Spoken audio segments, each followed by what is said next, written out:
नमस्कार, आदाब, जय भीम, सत श्री अकाल।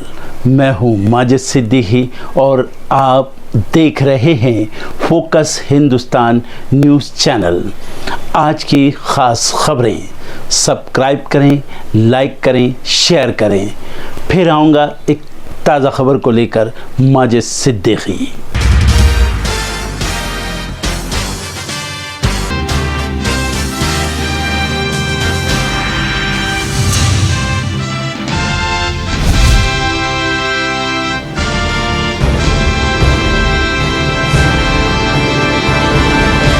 संसद के शीतकालीन सत्र का आज 5वां दिन। कई विधेयक किए जा सकते हैं पेश, संसद में हंगामे के आसार।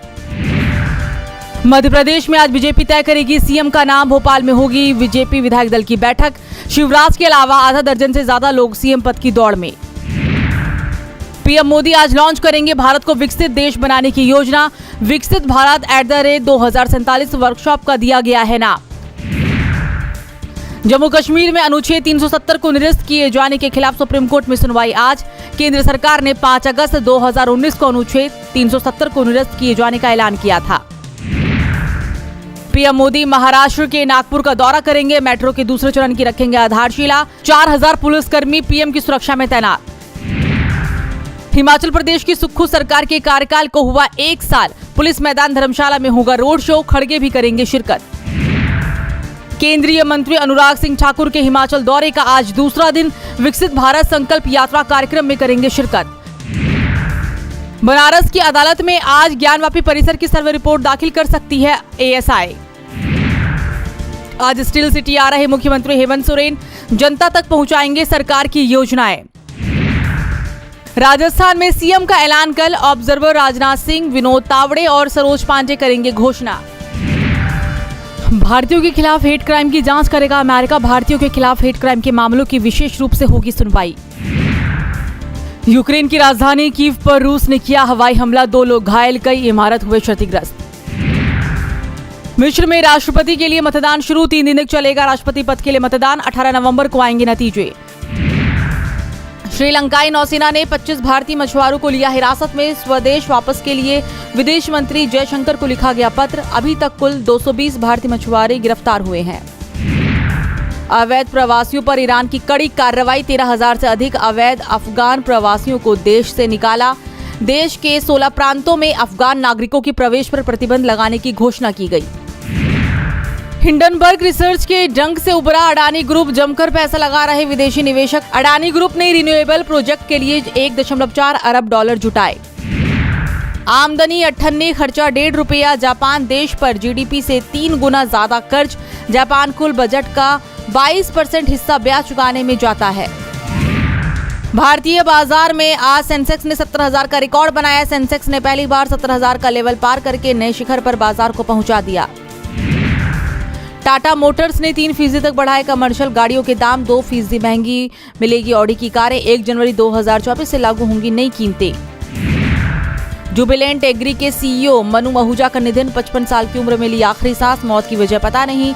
मई 2018 को बने थे कंपनी के सीईओ।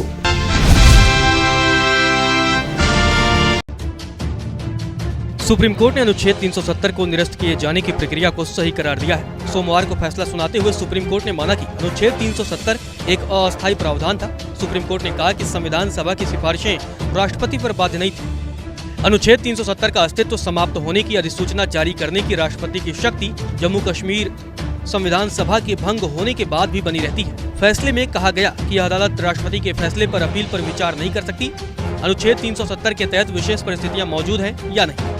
5 जजों की संविधान पीठ ने 3 फैसले दिए हैं। चीफ जस्टिस डीवाई चंद्रचूड़ इस बेंच के मुखिया थे। बेंच में सीजेआई के अलावा justice Sanjay Kishan Kaul, justice Sanjiv Khanna, justice BR Gavai और जस्टिस सूर्यकांत भी शामिल रहे। सीजेआई जस्टिस गवई और जस्टिस सूर्यकांत ने एक फैसला दिया। जस्टिस संजीव खन्ना और जस्टिस SK कौल ने अलग फैसला लिखा। चलिए आपको अनुच्छेद 370 पर सुप्रीम कोर्ट के ऐतिहासिक फैसले की बड़ी बातें आपको बताते हैं। सुप्रीम कोर्ट ने दिसंबर 2018 में जम्मू कश्मीर में लगाए गए राष्ट्रपति शासन की वैधता पर फैसला देने से इनकार कर दिया। जब राष्ट्रपति शासन लागू होता है तो राज्यों में संघ की शक्तियों पर सीमाएं होती हैं। अनुच्छेद 356 के तहत शक्ति के प्रयोग की उचित वजह होनी चाहिए। सुप्रीम कोर्ट ने कहा कि संवैधानिक व्यवस्था ने यह संकेत नहीं दिया कि जम्मू कश्मीर ने संप्रभुता बरकरार रखी है। जम्मू कश्मीर राज्य भारत का अभिन्न अंग बन गया। यह भारत के संविधान के अनुच्छेद 1 और 370 से स्पष्ट है। सुप्रीम कोर्ट ने अपने फैसले में कहा कि अनुच्छेद 370(3) के तहत राष्ट्रपति की अधिसूचना जारी करने की शक्ति की अनुच्छेद 370 का अस्तित्व समाप्त हो जाता है। जम्मू कश्मीर संविधान सभा के विघटन के बाद भी कायम रहती है। सुप्रीम कोर्ट ने कहा कि हमें यह निर्धारित करना आवश्यक नहीं लगता कि जम्मू कश्मीर का यूटी में पुनर्गठन वैध है या नहीं। केंद्र शासित प्रदेश के रूप में लद्दाख के पुनर्गठन को बरकरार रखा गया है क्योंकि अनुच्छेद 3 राज्य के एक हिस्से को केंद्र शासित प्रदेश बनाने की अनुमति देता है। सुप्रीम कोर्ट ने अपने फैसले में कहा कि भारत के चुनाव आयोग द्वारा 30 सितंबर 2024 तक जम्मू कश्मीर विधानसभा के चुनाव कराने के लिए कदम उठाए जाएं। राज्य का दर्जा जल्द से जल्द बहाल किया जाएगा। सुप्रीम कोर्ट ने यह भी कहा कि 370 का उपयोग करके अनुच्छेद 370 में संशोधन के संबंध में जब कोई प्रक्रिया निर्धारित की जाती है तो उसका पालन करना होगा। पिछले दरवाजे से संशोधन की अनुमति नहीं थी। सुप्रीम कोर्ट ने अपने फैसले में कहा कि विद्रोह के कारण आबादी के एक हिस्से का पलायन हुआ और स्थिति ऐसी बनी कि सेना बुलानी पड़ी। राज्य के लोगों ने भारी कीमत चुकाई है और लोगों को पीढ़ी दर पीढ़ी आघात से गुजरना पड़ा है। राज्य को इलाज की जरूरत है। सुप्रीम कोर्ट ने अपने फैसले में आगे कहा कि अनुच्छेद 367 में संशोधन करना कानून की दृष्टि से गलत था, लेकिन वही उद्देश्य 370(3) के जरिए प्राप्त किया गया और इसीलिए CO 273 को वैध माना जाता है। गौरतलब है 5 जजों की बेंच ने 16 दिन तक सुनवाई के बाद फैसला सुरक्षित रखा था। 20 से ज्यादा याचिकाओं के जरिए अनुच्छेद 370 को निरस्त करने के केंद्र के फैसले को चुनौती दी गई थी। 5 अगस्त 2019 को केंद्र की मोदी सरकार ने संविधान के अनुच्छेद 370 को निरस्त कर दिया था। यह पूर्ववर्ती जम्मू कश्मीर राज्य को विशेष दर्जा देता था। राज्य को 2 केंद्र शासित प्रदेशों जम्मू कश्मीर और लद्दाख में बांट दिया गया।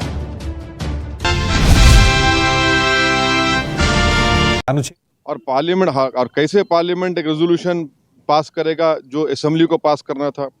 तो मेरे नज़र में 370 को जो एब्रोगेट किया गया है ये वायलेशन है कॉन्स्टिट्यूशनल मोरालिटी का। और जो एब्रोगेशन, बाइफर्केशन और डाउनग्रेडिंग हुआ है एक स्टेट के यूनियन टेरिटरी का, ये तो बहुत बड़ा धोखा हुआ है जो हमने कश्मीर के अवाम को वादा किया था।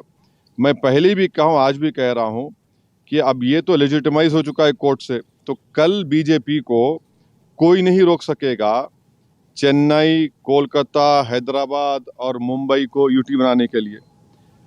और इसका सबसे बड़ा नुकसान जो होगा आप देख लेना फ्यूचर में डोगरास को होगा और लद्दाख के बुद्धिस्ट को होगा। वहाँ पर डेमोग्राफिक चेंज होगा। अभी से आप देख रहे हैं कि जम्मू में जितने राइस मिलें थी वो डोगरा के लोग हाथ से निकल गई। और लद्दाख में आप देखेंगे बहुत बड़े पैमाने पर बुद्धिस्ट लोग नाराज होंगे और वहाँ पर डेमोग्राफिक चेंज होगा।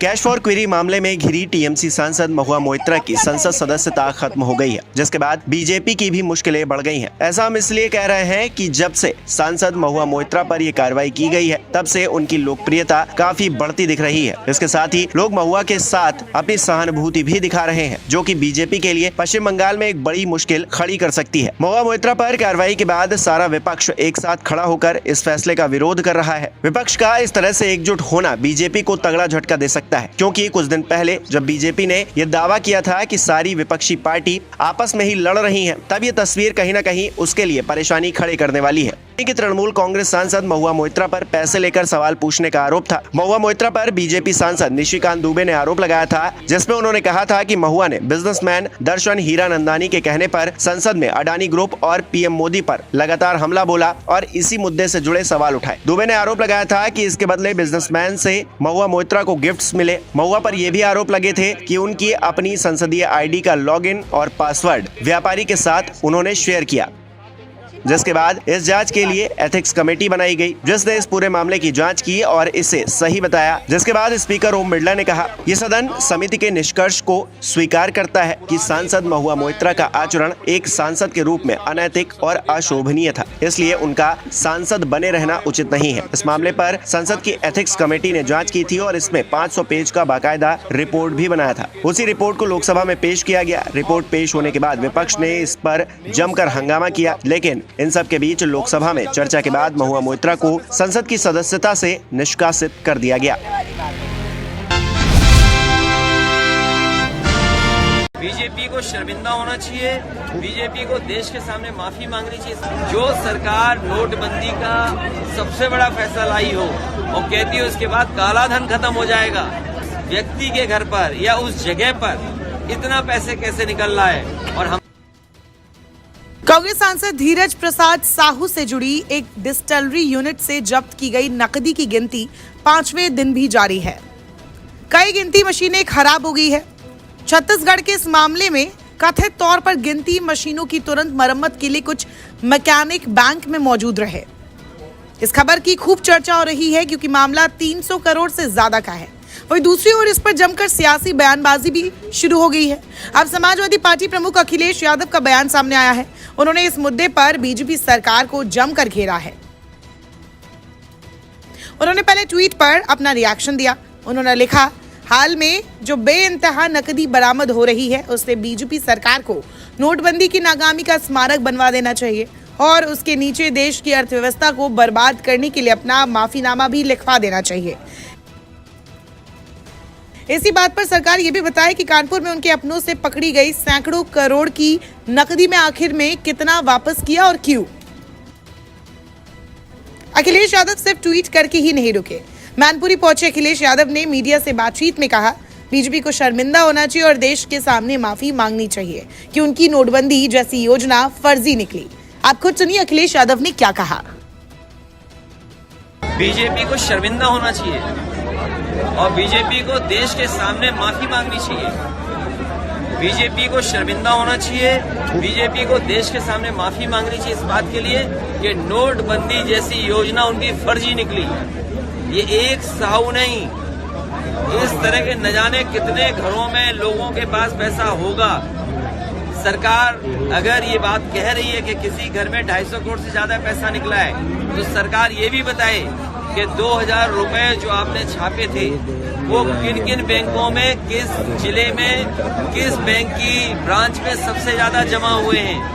जो सरकार नोटबंदी का सबसे बड़ा फैसला लाई हो और कहती है उसके बाद काला धन खत्म हो जाएगा, आतंकवाद खत्म हो जाएगा, तो बताओ उस व्यक्ति के घर पर या उस जगह पर इतना पैसे कैसे निकल रहा है। और हम तो समाजवादी लोग उन्हें वो दिन याद दिलाना चाहते हैं 2022 का, जिस समय एक इत्र व्यापारी के घर पे भी 200 करोड़ से ज्यादा रुपया निकला था और उस समय बीजेपी के लोगों ने अपने संसाधनों का इस्तेमाल करके ये प्रचार कराया था कि समाजवादियों का पैसा है।